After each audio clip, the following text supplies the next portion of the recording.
তখন থেকে মহারাজ কি লিখছেন খাতায়? মনে হচ্ছে সকাল থেকে চিন্তা ওনার মাথায়। হ্যাঁ, তাই মনে হচ্ছে। আমাদের সাথে কোনো কথাই বলছেন না, শুধু লিখে চলেছেন। একজন মানুষ মনোযোগ দিয়ে কাজ করছেন আর তোমরা ক্রমাগত বকে চলেছো। না, আসলে মহারাজ কি কারণে চিন্তিত সেটা জানতে না পারলে আমাদেরও চিন্তা হয় বই কি। হুম, অর্থ বুঝলে, অর্থ। রাজকোষের অবস্থা খুবই খারাপ। আর সামনেই তো শিবরাত্রি পুজো। কিভাবে যে কি হবে কিছুই বুঝতে পারছি না।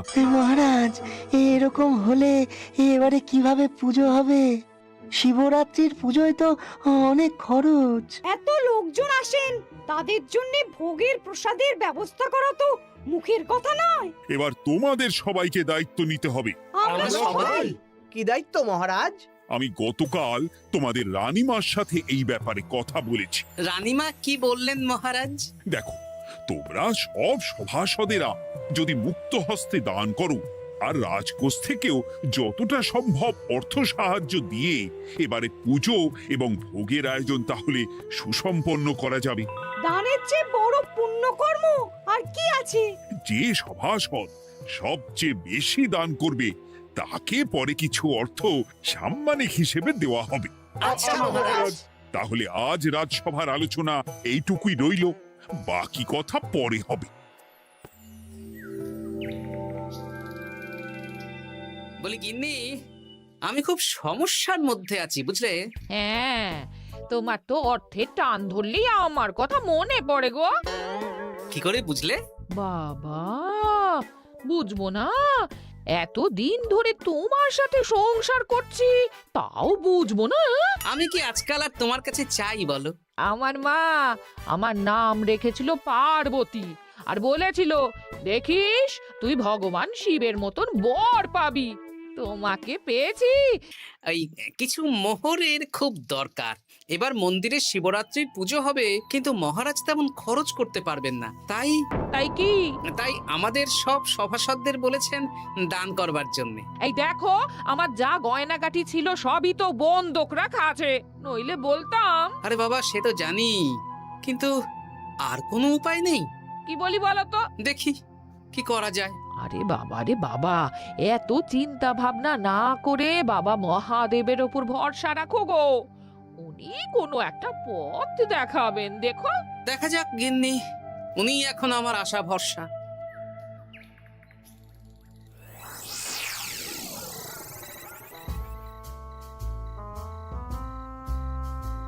আরে মন্ত্রী মশাই, আপনি তখন থেকে শুধু এদিক ওদিক করছেন কেন বলুন তো? তা কি করব? না, আমরা তো বুঝতে পারছি না আপনার কি হলো। জীবনে অনেক অপমানিত হয়েছি, অনেক মার খেয়েছি, এবার সম্মান চাই। আর কেউ সম্মান না করলেও আমরা কিন্তু আপনাকে বেশ সম্মান করি মন্ত্রী মশাই। তোদের সম্মান আর মহারাজের সম্মানের মধ্যে অনেক পার্থক্য আছে। না, ওই এই ছোট মুখে বড় কথা বলছি মন্ত্রী মশাই, ক্ষমা করবেন। হ্যাঁ, মহারাজ আপনাকে কেন সম্মান করবেন? সামনে শিবরাত্রি, প্রত্যেক বছরের মতন এবছরেও গ্রামের মন্দিরে রাজবাড়ির তত্ত্বাবধানে পুজো হবে, আর সেই পুজোয় আমাকে দান করতে হবে। তা করুন, আপনার কি অর্থের অভাব নাকি? আরে বাবা, সব অর্থ দিয়েই তো তোদের গিন্নিমার গয়না বানিয়ে দিয়েছি, আমার হাতে আর আছে কই? ও, এই সামান্য ব্যাপার। আপনি মাছের তেলে মাছ ভাজুন। হ্যাঁ, আমিও তো তাই বলতে চাইছি। খোলসা করে বলতো তুই কি বলতে চাইছিস? মানে আমি বলতে চাইছি, আপনি আমাদের দায়িত্ব দিন, আমরা রাজ্যবাসীদের থেকে চাঁদা তুলবো, ভিক্ষে করব। আরো অনেক কায়দা করে অর্থ উপার্জন করে আপনার হাতে দেব, আর সেই অর্থ আপনি নিজের বলে চালিয়ে দেবেন। ব্যাস, তাহলে তো আমার 90% চিন্তাই মাথা থেকে নেমে গেল। ব্যাস, আর কোনো চিন্তা নেই।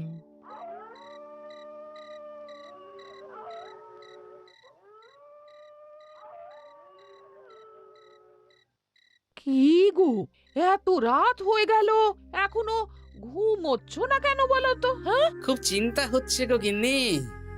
এখনো বুঝে উঠতে পারিনি যে কি করে দান করব। শুধু অর্থদানই কি দান নাকি গো? শিব ঠাকুর তো আমাদের প্রত্যেকের মধ্যেই রয়েছেন গো। হ্যাঁ, তা তো তিনি আছেন, তুমি বরং ভক্তদের সহযোগিতা করো। পুজোর দিন ভক্তরা দূর থেকে যাতে মন্দিরে আসতে পারে সেই ব্যবস্থা করো। মন্দির প্রাঙ্গণ পরিষ্কার পরিচ্ছন্ন রাখো। হ্যাঁ, ঠিক বলেছো গিন্নি, এটা তুমি ঠিক বলেছো।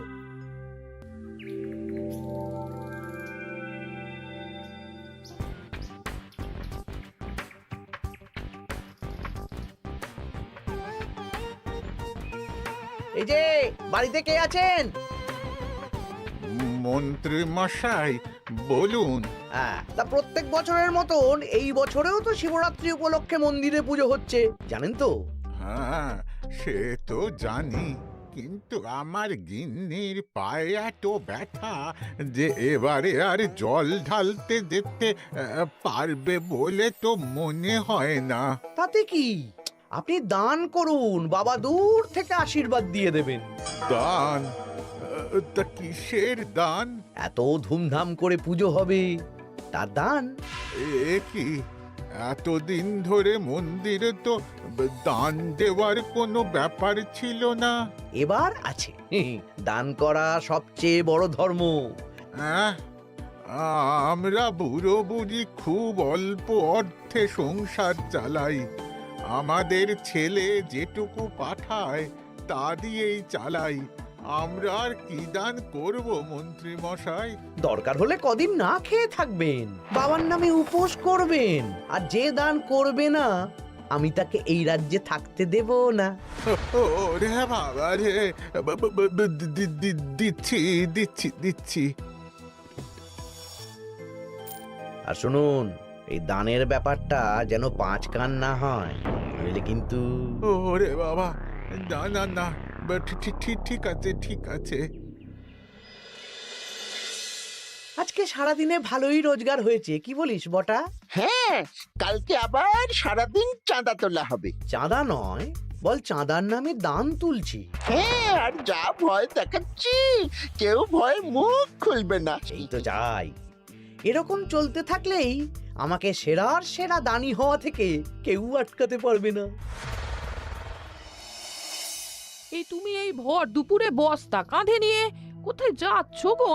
একটু জঙ্গলের দিকে যাচ্ছে গিন্নি, শুকনো কাঠ নিয়ে আসি। পুজোর দিন তো ভোগের রান্না করতে জ্বালানি লাগবে, দেখি শুকনো কাঠ নিয়ে রাজবাড়িতে দিয়ে আসবো।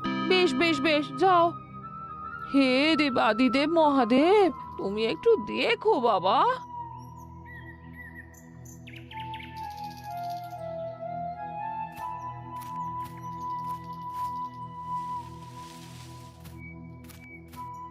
আরে আরে, নগেন খুঁড়ো না, এই সময় কাঠ কুড়োচ্ছ কেন? কি আর করব গোপাল, কাঠ কুড়িয়ে নিয়ে যাচ্ছি, এবার এগুলো হাটে বেচবো। সে কি গো, তোমার ছেলে তো শহরে চাকরি করে বলেছিলে, এ মাসে সে অর্থ পাঠায়নি? সে তো পাঠিয়েছিল বাবা, কিন্তু আর ভাগ্যের পরিহাস, কি বলবো বলো। কি হয়েছে, কোনো সমস্যা নাকি? না না না, সমস্যার কথা জানানো যাবে না, জানালেই আমাদের বিপদ। আরে কি হলো, চুপ কেন? কি গো খুড়ো, কিছু বলো। কাউকে বলবে না তো বাবা? না না, বলো না, আমি কাউকে বলবো না, আমাকে বিশ্বাস করতে পারো। আসলে আজকে সকালে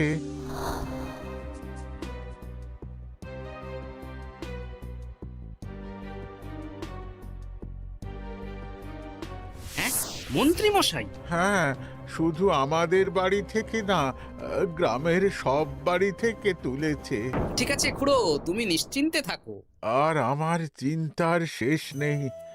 আমার গিন্নির কদিন ধরে এত পায়ে ব্যথা যে এবারে অতটা হেঁটে মন্দিরে বাবার মাথায় দুধ ঢালতে যেতে পারবে না। ঠিক আছে, তুমি একদম চিন্তা করো না, আমি দেখছি কি করা যায়।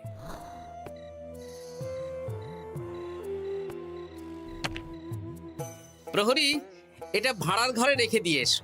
বলো গোপাল দিয়েছে, ভোগ রান্নার সময় জ্বালানি লাগবে তো, তাই এই কাঠ দিয়ে গেলাম। আচ্ছা গোপাল দাদা।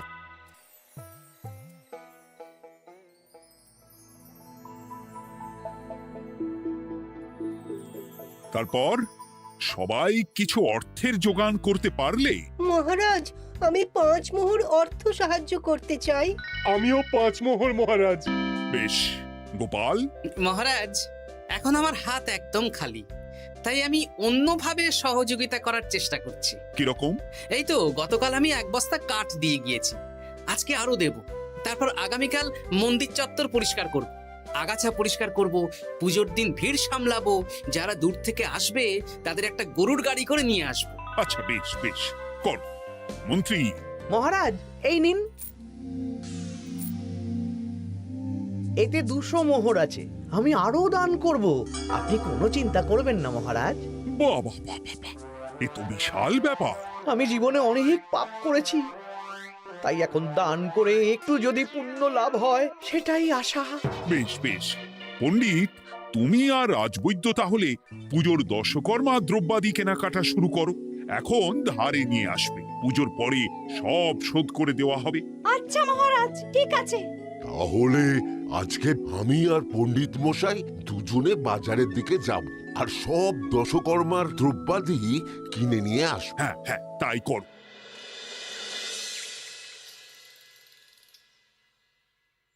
এই ঘটা পুঁটির বাবা একটা কানা করিও চাঁদা দেয়নি। হ্যাঁ, আমার মাথায় একটা বুদ্ধি আছে। কি বুদ্ধি?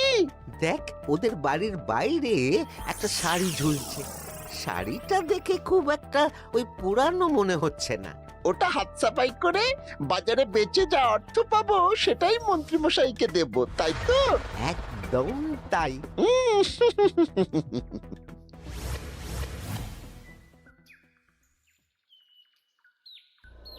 হাই পুটি, দেখ তোদের বাড়ি থেকে বটা ঘটা কাকা শাড়ি চুরি করছে। হ্যাঁ তাই তো, ন্যাপলা। ওরে বাবা রে, মরে গেলাম রে, ওরে মরে গেলাম, পালাও পালাও পালাও, ওরে বাবা। এই কি হয়েছে রে? চিৎকার করছিস কেন? আর বটা ওভাবে পালালো কেন? এই বটা ঘটা কাকা ওই পুটির মায়ের শাড়ি চুরি করে পালাচ্ছিল, আমরা ধরে ফেলেছি। সাব্বাস, এই তো চাই। তার মানে মন্ত্রী মশাই এখন দান করার জন্য চুরিও করাচ্ছে। বাহ, কি ভাবছো গোপাল দাদা? না কিছু না। আচ্ছা পুটির বাবা, তোমাদের বাড়ি মন্ত্রী মশাই চাঁদা তুলতে আসেননি? এসেছিলেন তো, কিন্তু আমি বলে দিয়েছি আমি পারবো না। নিজেদের বীজ ধান কেনার অর্থ নেই, চাঁদা দেবো কি করে? আচ্ছা এই ব্যাপার, এবার বুঝতে পেরেছি। অনেক ভয় দেখালেন, চমকালেন, কিন্তু কিচ্ছু দিইনি। তাই বটা ঘটা চুরি করতে এসেছিল, বুঝেছি। বেশ, এই সাবধানে থেকো। কিভাবে যে সংসার চালাবো? শোনো পুটির বাবা, তুমি এক কাজ করো। বলো। জঙ্গলে অনেক ধুত্র গাছ, আকন্দ গাছ আছে। তুমি পুজোর দিন সকাল থেকে মন্দিরের কাছে একটা ফুল মালা বেলপাতার দোকান দাও। এটা ভালো বুদ্ধি দিয়েছো। আমি তো এখন মন্দির প্রাঙ্গণ সাফ সাফাই করতে যাচ্ছি, আমি বরং কাজের ফাঁকে তোমার জন্য একটা ছাউনি দিয়ে মন্দিরের কাছে দোকান বানিয়ে দেব। তাহলে তো খুবই ভালো হয়। এই পুটি, তোরাও আমার সাথে চল, হাতে হাতে সাহায্য করবি। চল চল চল। চলো গোপাল দাদু।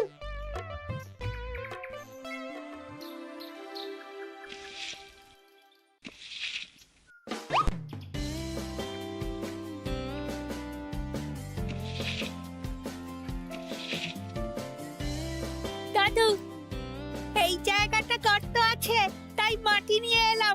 এই তো বুদ্ধিমান ছেলে, এবার ঢেলে দে।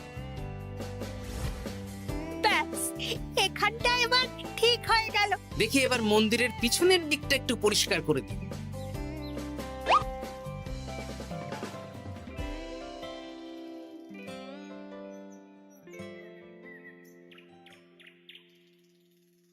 জয় মহাদেব। কি কিসের আওয়াজ হলো? হ্যাঁ দাদু, কিরকম একটা টং করে আওয়াজ হলো। দেখি তো।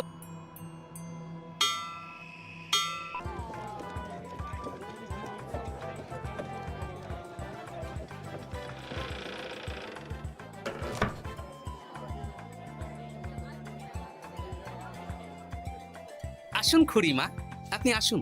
সত্যি গোপাল, তোমার মতো মানুষ হয় না। আমার পায়ে বড় ব্যথা, ভেবেছিলাম এই বছর হয়তো মন্দিরে আসতেই পারবো না।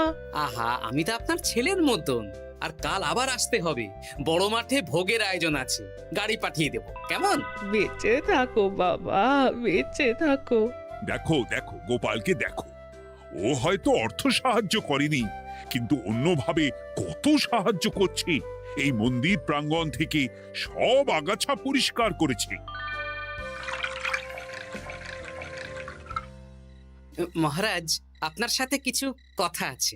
কি কথা? এখানে বলা যাবে না, যা বলবো আড়ালে। আচ্ছা চল।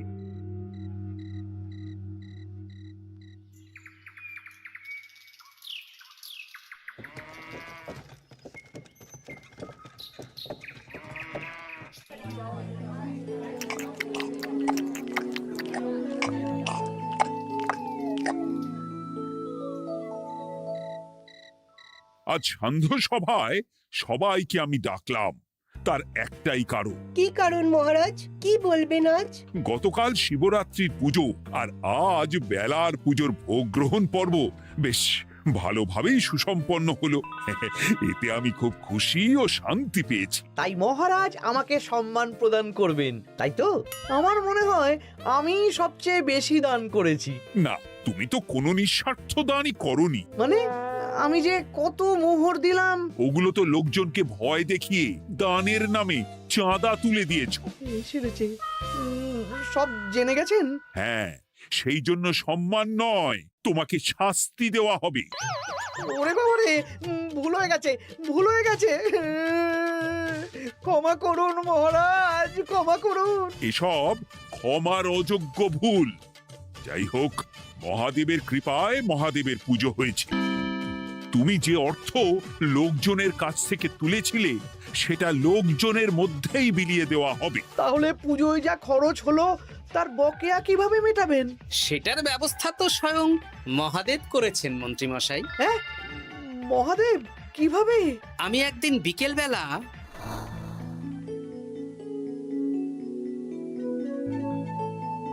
ওরে বাবা, এক ঘোড়া সোনার মোহর! হ্যাঁ, এক ঘোড়া সব মহারাজকে দিয়ে দিয়েছি।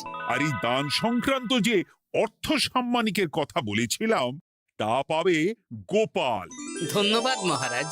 তবে মন্ত্রী মশাই যে অর্থ লোকজনের কাছ থেকে বলপূর্বক তুলেছেন সেটা দিয়ে গরিব চাষি ভাইদের বীজ কেনার অর্থ দান করা হবে। আর মহাদেবের কৃপায় যে এক খড়া মোহর পাওয়া গেছে তা দিয়ে বকেয়া মেটানো হবে। সাবাস গোপাল, সাবাস। এই না হলে আমার গোপাল। সাধু সাধু! আর মন্ত্রী মশাইকে কি করা হবে? ওকে কাল শাস্তি দেওয়া হবে।